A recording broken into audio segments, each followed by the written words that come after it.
بسم اللہ الرحمن الرحیم۔ آج کی اس ویڈیو کے اندر نبی کریم صلی اللہ علیہ وسلم کے نسب نامے سے متعلق وضاحت کرنا مقصد ہے۔ آپ نے دیکھا ہوگا کہ بہت سارے واعظین،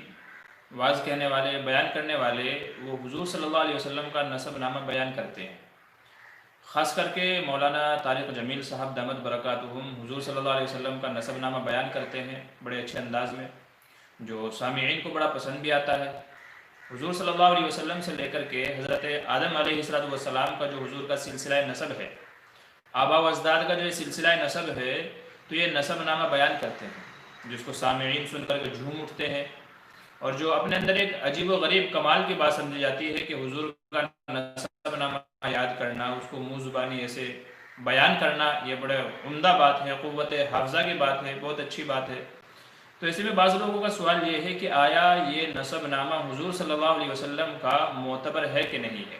حضور صلی اللہ علیہ وسلم کا جو یہ نسب نامہ بیان کیا جاتا ہے، حضور سے لے کر کے سرکار دو عالم سے لے کر کے حضرت آدم علیہ السلام تک کا یہ نسب نامہ، تو کیا یہ معتبر ہے، کیا یہ صحیح ہے، اور بیان کرنے والوں کے لیے یہ نسب نامہ بیان کرنا درست ہے یا نہیں، اس کو بیان کرنا چاہیے کہ یا نہیں؟ ویڈیو کے اندر اسی کا جواب دینا مقصد ہے۔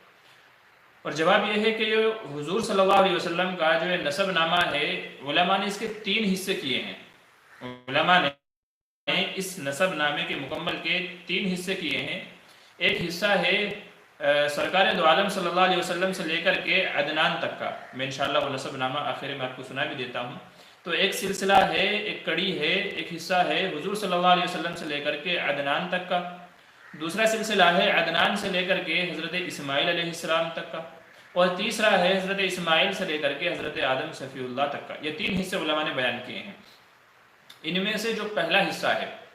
حضور صلی اللہ علیہ وسلم سے لے کر کے عدنان تک کا، یہ حصہ متفق علیہ ہے، اس کے اوپر تمام کا اتفاق ہے کہ یہ سلسلہ بالکل صحیح ہے، درست ہے، اور صحیح کتابوں کے اندر، صحیح روایات کے اندر اس کا ہمیں ذکر ملتا ہے۔ جیسا کہ امام بخاری رحمۃ اللہ علیہ باب مبعث النبی صلی اللہ علیہ وسلم کے ذیل میں یہ حدیث لے کر کے آئے ہیں، اور اس میں حضور صلی اللہ علیہ وسلم کا نسب نامہ بیان کیا اور عدنان تک کے نسب نامہ بیان کیا۔ تو یہ صحیح بخاری میں صحیح روایت کے اندر موجود ہے، حضور صلی اللہ علیہ وسلم سے لے کر کے عدنان تک کا۔ عدنان سے لے کر کے حضرت اسماعیل تک کا جو نسب نامہ ہے، یہ مختلف فی ہے،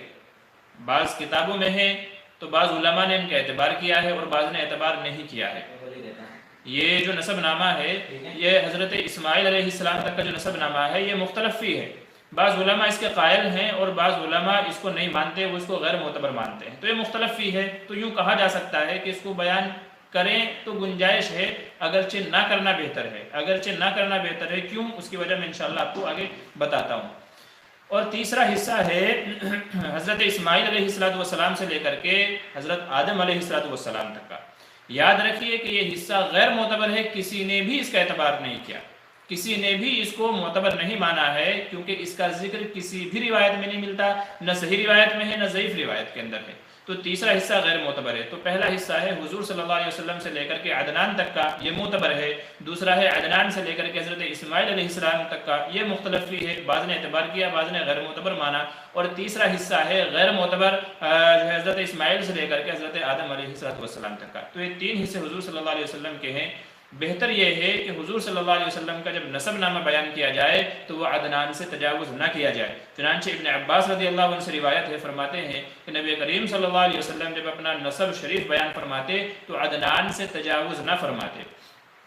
جب حضور صلی اللہ علیہ وسلم اپنا نسب نامہ بیان فرماتے تو عدنان سے تجاوز نہ کرتے، اور یہ فرماتے کذب النسابون، کہ نساب بیان کرنے والوں نے، میرا نسب نامہ بیان کرنے والوں نے بڑی غلط بیانی کی ہے، انہوں نے جھوٹ کہا ہے، غلط کہا ہے۔ لہٰذا جب حضور اپنا خود نسب نامہ بیان فرماتے، ظاہر ہے کہ حضور سے زیادہ بہتر اور معتبر جاننے والا تو کوئی ہے ہی نہیں، تو آپ کو تو وحی کے ذریعے اللہ تبارک و تعالیٰ بتا دیتے کہ آپ کے آبا و اجداد یہ تھے، یہ تھے، یہ تھے، یہ تھے، تو پورا سلسلہ حضور کو بتا دیا جاتا اور وہ معتبر بھی ہوتا۔ لیکن رسالت مآب صلی اللہ علیہ وسلم کی زبان مبارک سے جو آپ کا نسب نامہ نکلا ہے وہ صرف عدنان تک کا نکلا ہے، اور آپ نے فرمایا اس سے آگے کا جو میرا نسب نامہ ہے تو وہ نسب بیان کرنے والوں نے غلط بیان کیا ہے۔ لہٰذا علماء یہی فرماتے ہیں کہ عدنان تک کا بیان کرنا جائز ہے، جیسا کہ صحیح بخاری کی صحیح روایت کے اندر یہ نسب موجود ہے، تو بس وہاں تک کا چونکہ صحیح روایت سے معتبر ہے تو وہاں تک بیان کرنا چاہیے۔ اس سے آگے عدنان سے لے کر کے اسماعیل علیہ السلام تک کا، یا اسماعیل علیہ السلام سے لے کر کے حضرت آدم علیہ السلام تک کا یہ جو نسب نامہ ہے اس کو بیان کرنا نہیں چاہیے، یہی بہتر ہے، کیونکہ حضور صلی اللہ علیہ وسلم کے نسب نامے میں غلط بیانی سے کام لینا، خاص کر کے جو آدم علیہ السلام تک کا ہے، حضرت اسماعیل سے لے کر کے جس کا کہیں بھی تذکرہ نہیں ملتا، جو غیر معتبر ہے، کسی کے نزدیک بھی اس کا اعتبار نہیں کیا گیا، تو اس نسب نامے کو بیان کرنے کے اعتبار سے حضور کے اوپر جھوٹ باندھنا ہے۔ لہٰذا جو یہ حضور صلی اللہ علیہ وسلم کا نسب نامہ ہے، اگرچہ واعظین اس کو بیان کر کے بڑی واہواہی لیتے ہیں، ان کی تعریفیں کی جاتی ہیں اور سامعین کو اپنی طرف اٹریکٹ کرتے ہیں، کھینچتے ہیں اور اپنے علم کا رعب جمانے کی کوشش کرتے ہیں، تو اگرچہ جب یہ نسب نامہ بیان کیا جاتا ہے تو سامعین مبہوت ہو جاتے ہیں، اچھمبے میں رہتا ہے، واہ ماشاءاللہ کیا قوت حافظہ ہے کہ حضور کا پورا نسب نامہ یاد ہے، لیکن یاد رکھیے کہ شرعی اعتبار سے اس کا اعتبار نہیں ہے۔ صرف اتنا ہی واعظین کو، بیان کرنے والوں کو صرف اتنا ہی نسب نامہ بیان کرنا چاہیے کہ جتنا صحیح روایات سے، صحیح احادیث سے ثابت ہے، اس سے اگر ہم بیان کرتے ہیں تو وہ ایک اعتبار سے جھوٹ اور افتراء کے اندر آ جائے گا، جو کہ بالکل بھی جائز نہیں ہے۔ لہٰذا علماء نے اپنی کتابوں کے اندر یہی لکھا ہے کہ حضور صلی اللہ علیہ وسلم کے نسب نامے کو بیان کرتے ہوئے بڑے احتیاط سے کام لینا چاہیے، اور جس کا اعتبار نہیں ہے، غیر معتبر ہے یا مختلف فی ہے، جو مختلف فی ہے اس کو بھی بیان کرنے سے احتراز کرنا چاہیے۔ لہٰذا واعظین سے درخواست ہے کہ وہ نسب نامہ بیان کرتے ہوئے بڑی احتیاط سے کام لیں، کہیں ایسا نہ ہو کہ ہم اپنی واہواہی کے چکر میں،